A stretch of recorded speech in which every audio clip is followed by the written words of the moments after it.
চাচিমা, আসলে ব্যস্ততার কারণে অনেকদিন আপনাদের দেখতে আসতে পারিনি, কোনো খোঁজ খবরও নিতে পারিনি। আমাকে মাফ করে দিবেন। এখন সময় পেয়েছো, এখন এসেছো। কয়েকদিন আগেই চাচার মৃত্যুর সংবাদটা পাই, তাই ভাবলাম চাচা তো নাই, আপনাকে দেখে যাই, একটু খোঁজ খবর নিয়ে যাই। সে যে কবে দেখেছি তোমাকে। আপনারা কেমন আছেন? ভালোই ছিলাম বাবা, আজকে আমার মনটা ভেঙে চুরমার হয়ে গেছে। তোমার চাচা মারা যাওয়ার পর আমি ভেবেছিলাম আমার 2টা বাঁশের খুঁটি আছে, এই 2টা বাঁশের খুঁটি নিয়ে আমি বেঁচে থাকবো, ওরাই হবে আমার অবলম্বন। বাঁশের খুঁটি দুটোতে না কখন যেন একটু একটু করে ঘুনে ধরে গেছে। হঠাৎ দমকা হাওয়া আসলে না একদম মুখ থুবড়ে আমার সংসারটা মাটিতে পড়ে যাবে। আমার মেয়েটাকে বিয়ে দেওয়ার কথা বললাম ছেলে দুটোকে, তোরা একটা ভালো পাত্র দেখে তোদের একটা মাত্র বোন ওকে বিয়ে দে। ওরা বললো ও তো তোমার মেয়ে, ওর দায়িত্ব তোমার, আমরা ওর দায়িত্ব নিতে পারবো না।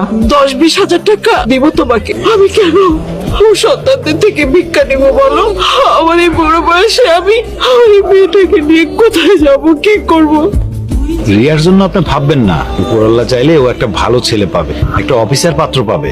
না না বাবা, অফিসার পাত্র লাগবে না, একটা ভালো পাত্র পেলেই হয়, যে ওকে শান্তিতে রাখবে, সুখে রাখবে, 2টো ভাত দিতে পারবে, বছরে 2টো শাড়ি দিতে পারবে।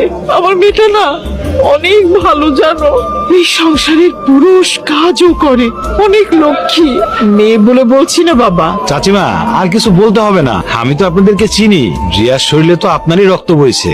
আমার রক্তগুলোই তো আমার সাথে বেইমানি করেছে বাবা, আমার ছেলেরাই তো আমার সাথে বেইমানি করেছে। ওনার জন্য খাবার রেডি করে ফেলেছি, তাড়াতাড়ি আসুন ওকে নিয়ে। নেও বাবা, খেয়ে নাও। আপনার কি মনে আছে, আমি যখন ছোট ছিলাম মাছের কাঁটা বেছে খেতে পারতাম না। আপনি আমাকে খুব সুন্দর করে মাছের কাঁটা বেছে ভাত খাইয়ে দিতেন। অনেকদিন না আপনার মাখানো ভাত খাই, আজকে একটু মাছের কাঁটা বেছে ভাতটা মাখিয়ে খাওয়াই। ইস, এত বড় একটা মানুষকে এখনো কাটা বেছে মাছ খাওয়াতে হয় নাকি? মানুষ তো দেখলে হাসবে, আমার নিজেরই হাসি পাইতেছে। তুই চুপ করতো। বাহ, কি আলগা পিড়িত, হ্যাঁ? এত বড় গামড়া ছেলেকে আবার খাওয়াই দিতে হয় নাকি? কি ব্যাপার? এই মাছের তরকারি আর এই ভাত আসলো কোত্থেকে? চুরি করে নিয়ে আসছেন? কি বলছো বৌমা? চুরি করতে যাবো কেন? আমার সাথে জোরে কথা বলা যাবে না। বাড়িতে বাইরের মানুষ আসছে আর অমনি গলার আওয়াজ বেড়ে গেছে। চুরি না করলে এগুলো কোথায় পেলেন? আমি তো এক্সট্রা কোনো খাবার দেইনি।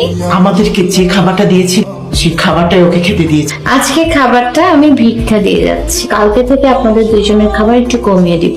তখন দেখি এই এতিমের বাচ্চাটা কোত্থেকে খায়।